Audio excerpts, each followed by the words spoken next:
નમસ્કાર મિત્રો સ્વાગત છે તમારું અમારી યુટ્યુબ ચેનલમાં। આજની વિડીયોમાં વાત કરીશું દેશ અને દુનિયાના સુપરફાસ્ટ સમાચારની। સૌપ્રથમ વાત કરીએ તો અમરેલી જિલ્લામાં વરસાદી માહોલ જામ્યો। હવામાન વિભાગે કરેલી આગાહી મુજબ ગઈકાલે દક્ષિણ ગુજરાતમાં ભારે વરસાદની સંભાવના વ્યક્ત કરવામાં આવી હતી, ત્યારે અમરેલી જિલ્લામાં સવારથી વરસાદી માહોલ છવાયો છે। વરસાદના પગલે વાતાવરણ ઠંડુગાર બન્યું હતું અને લોકોને ગરમીથી રાહત મળી રહી છે। ગઈકાલે બનાસકાંઠા, પાટણ, મહેસાણા, સાબરકાંઠા, ગાંધીનગર, અરવલ્લી, ખેડા, અમદાવાદ, આણંદ, પંચમહાલ, દાહોદ, મહીસાગર, વડોદરા, છોટાઉદેપુર, નર્મદા, ભરૂચ, સુરત, ડાંગ, તાપી અને નવસારીમાં સારો વરસાદ વરસી શકે તેવી આગાહી હતી, પરંતુ અમુક વિસ્તારોને બાદ કરતા ઘણા ખરા વિસ્તારમાં હળવા મધ્યમ વરસાદી ઝાપટા થઈ ગયા છે। મિત્રો, અન્ય મહત્વના સમાચારની વાત કરીએ તો મફત મળતી કોથમીરના ભાવ કિલોના 300 રૂપિયાએ પહોંચી ગયા છે। કોથમીર અને મેથીના ભાવમાં 5 ગણો વધારો ઝીંકાયો છે। જો કે સામાન્ય દિવસોમાં કોથમીર અને મેથી શાકભાજી સાથે મફતમાં ભાવે મળતી હોય છે, ત્યારે હાલ કોથમીર અને મેથીના ભાવમાં 5 ગણો વધારો થયો છે અને કોથમીર અને મેથીના ભાવ કિલોના 300 રૂપિયા સુધી પહોંચી ગયા છે। જો કે કોથમીરના ભાવ 300 રૂપિયાએ પહોંચતા ગૃહિણીઓનું બજેટ ખોરવાયું છે। મિત્રો, અન્ય મહત્વના સમાચારની વાત કરીએ તો કેનેડાનો દાવો, 400 કિલો ચોરાયેલું સોનું ભારત પહોંચ્યું છે। 17 એપ્રિલ 2023ના રોજ કેનેડાના પિયર્સન એરપોર્ટ પરથી ગુમ થયેલ 400 કિલો સોનું હજી મળ્યું નથી। ત્યાંની પોલીસે સ્વીકારી લીધું છે કે આ સોનું હવે પરત મળી શકે તેમ નથી। 6600 સોનાની ઈંટોથી ભરેલો કન્ટેનર ગુમ થયો હતો। 3 દિવસ પછી ચોરીની જાણ થઈ હતી। કેનેડાની પોલીસને આ સોનું ભારત કે દુબઈ પહોંચ્યું હોવાની આશંકા છે। તે સમયે ભારતીય રૂપિયામાં આ સોનાની કિંમત 121 કરોડ હતી। મિત્રો, અન્ય મહત્વના સમાચારની વાત કરીએ તો ગુજરાતના આ ગામમાં કોરોના જેવો રોગચાળો ફેલાવાનો ભય છે। આણંદ જિલ્લામાં આવેલા વગસી ગામના તળાવમાં એક સાથે જ અસંખ્ય માછલીઓના મોત થઈને ગામમાં ભારે દુર્ગંધ ફેલાઈ રહી છે, જેના કારણે લોકો ત્રાહિમામ પોકારી ઉઠ્યા છે। માછલીઓના શંકાસ્પદ મોતને કારણે ગ્રામજનોમાં રોગચાળાનો ફફડાટ વ્યાપી ગયો છે, કારણ કે મૃતક માછલીઓ પાણી પર તરીને તળાવના સ્તર ઉપર આવી ગઈ છે। ગ્રામ પંચાયત દ્વારા મૃત માછલીઓનો નિકાલ ન કરાતા રોષ પણ જોવા મળી રહ્યો છે। મિત્રો, અન્ય મહત્વના સમાચારની વાત કરીએ તો રશિયન આર્મીમાં રહેલા ભારતીયો ભારત પરત આવશે। યુક્રેન સાથે યુદ્ધ લડવા માટે રશિયન આર્મીમાં ભરતી કરાયેલા ભારતીયો સુરક્ષિત પોતાના દેશ પરત ફરશે। અહેવાલો અનુસાર પીએમ મોદીએ રશિયાની મુલાકાત દરમિયાન આ મુદ્દે રશિયન રાષ્ટ્રપતિ પુતિન સાથે વાત કરી હતી, પછી આ અંગે સમજૂતી થઈ છે। છેલ્લા કેટલાક મહિનામાં રશિયન સેનામાં ફરજ બજાવતા કેટલાક ભારતીયોના મોત થયા હતા। ભારતે રશિયાને સેનામાં ભારતીયોની ભરતી ન કરવાની માગ કરી હતી। મિત્રો, અન્ય મહત્વના સમાચારની વાત કરીએ તો જોશીમઠમાં ભૂસ્ખલન, બદ્રીનાથ હાઈવે બંધ। હાલ 4 ધામની યાત્રા ચાલી રહી છે। દરરોજ હજારો લોકો દર્શન કરવા માટે જઈ રહ્યા છે। અત્યાર સુધીમાં લાખો લોકોએ યાત્રા કરી લીધી છે। દર વર્ષની જેમ આ યાત્રામાં થોડા વિઘ્ન પણ આવતા હોય છે। હવે સમાચાર આવ્યા છે કે જોશીમઠમાં ભૂસ્ખલન થયું છે, તેનો વિડીયો પણ સામે આવ્યો છે। આ ભૂસ્ખલનને કારણે બદ્રીનાથ હાઈવે બંધ કરવામાં આવ્યો છે। જો કે કોઈ જાનહાનિ થઈ નથી। રસ્તો ખુલવામાં સમય પણ લાગી શકે છે। મિત્રો, અન્ય મહત્વના સમાચારની વાત કરીએ તો સુરતમાં ધોધમાર વરસાદ, પ્રાંતિજમાં 4 ઇંચ વરસાદ નોંધાયો છે। હવામાન વિભાગે આગાહી કરી હતી તે મુજબ ભારે વરસાદની આગાહી હતી। આગાહી મુજબ સુરતમાં ધોધમાર વરસાદ શરૂ થયો હતો, તો પ્રાંતિજમાં રાત્રે 4 ઇંચ જેટલો વરસાદ ખાબકતા રસ્તાઓ પર પાણી ફરી વળ્યા હતા અને વાહન ચાલકો મુશ્કેલીમાં મુકાયા હતા। ત્યારે વધુ 8 જિલ્લાઓમાં અને 2 કેન્દ્ર શાસિત પ્રદેશોમાં પણ હજુ પણ વરસાદની આગાહી વ્યક્ત કરવામાં આવી છે। જો કે અમદાવાદમાં છેલ્લા સમયથી ભારે બફારાને કારણે લોકો ત્રાહિમામ પોકારી ઉઠ્યા હતા, પરંતુ ગઈકાલે પણ અમદાવાદના અનેક વિસ્તારમાં વરસાદ જોવા મળ્યો છે। મિત્રો, અન્ય મહત્વના સમાચારની વાત કરીએ તો મેઘરાજા ગુજરાતમાં મુંબઈ જેવી કરશે, હવામાન વિભાગે કરી છે આગાહી। યુપી, બિહાર, ઉત્તરાખંડ, અસમ અને મહારાષ્ટ્રમાં મેઘરાજાનું રૌદ્ર સ્વરૂપ જોવા મળી રહ્યું છે.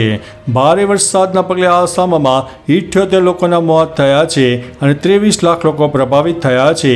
ત્યારે આવામાં ગુજરાતીઓ વરસાદની કાગડોળે રાહ જોઈ રહ્યા છે. આ વચ્ચે દક્ષિણ ગુજરાતમાં યલો એલર્ટ હવામાન વિભાગ દ્વારા જાહેર કરવામાં આવ્યું છે. આ સાથે 11 જિલ્લામાં પણ અતિભારે વરસાદની આગાહી વ્યક્ત કરવામાં આવી છે. મિત્રો, અન્ય મહત્વના સમાચારની વાત કરીએ તો મોટો ખુલાસો, સ્થાનિક ગાઈડે આતંકીઓને મદદ કરી હતી. જમ્મુ કાશ્મીરના કઠુઆમાં સેનાના જવાનો પર થયેલા હુમલાને લઈને મોટો ખુલાસો થયો છે. સૂત્રોના જણાવ્યા અનુસાર આ હુમલામાં એક સ્થાનિક ગાઈડે આતંકવાદીઓને મદદ કરી હતી. ગાઈડે આતંકવાદીઓને આશ્રય આપ્યો હતો અને તેમને ખાવા પીવાની પણ વ્યવસ્થા કરી આપી હતી. ઘટના પહેલાં આતંકીઓએ વિસ્તારની રેકી પણ કરી હતી. આ હુમલામાં સેનાના 5 જવાન શહીદ થયા છે તો 6 જેટલા જવાન ઘાયલ થયા છે. મિત્રો, અન્ય મહત્વના સમાચારની વાત કરીએ તો મગરના દાંત વડે ખોલ્યું છે કેન. અમેરિકાના ફ્લોરિડામાંથી એક ખૂબ જ ચોંકાવનારો વિડીયો વાયરલ થયો છે. મગર જેવા ખતરનાક જીવ સાથે આવું કામ કરવું એ માત્ર બહાદુરી જ નહીં પરંતુ મૂર્ખતા પણ કહેવાય. વાયરલ થયેલા વિડીયોમાં 4 મિત્રો મગરના તીક્ષ્ણ દાંતનો ઉપયોગ કરીને બિયરનું કેન ખોલી દે છે. જે બાદ તેના ફ્રેન્ડ્સ ખૂબ જ ખુશ થઈ જાય છે. જે બાદ બીજો મિત્ર એક જ શ્વાસમાં બિયર પી જાય છે. આ વિડીયો સોશિયલ મીડિયામાં ખૂબ જ વાયરલ થઈ રહ્યો છે. મિત્રો, અન્ય મહત્વના સમાચારની વાત કરીએ તો પ્રાંતિજ, સુરત અને અમરેલીમાં ધોધમાર વરસાદ જોવા મળ્યો હતો. રસ્તાઓ બેટમાં ફેરવાઈ ગયા છે.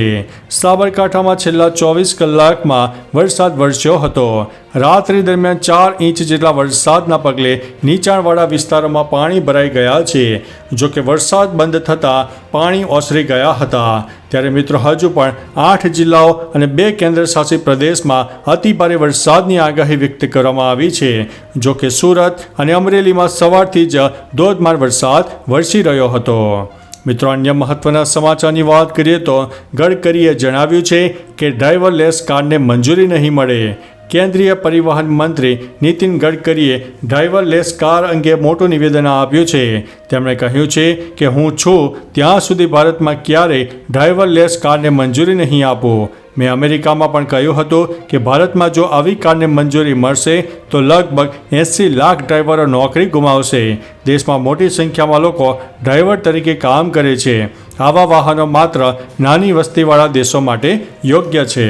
મિત્રો, અન્ય મહત્વના સમાચારની વાત કરીએ તો મહિન્દ્રા થાર થાંભલા પર ચડી ગઈ હોવાનો વિડીયો સામે આવ્યો છે. ગુરુગ્રામમાં સોમવારે એક અનોખી ઘટના બની છે.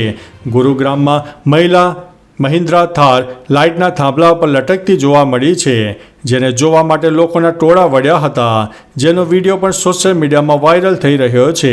સાયબર સિટી વિસ્તારમાં હોન્ડા અમેજ સાથે ટકરાઈને થારના ડ્રાઈવરે કાબુ ગુમાવ્યો હતો.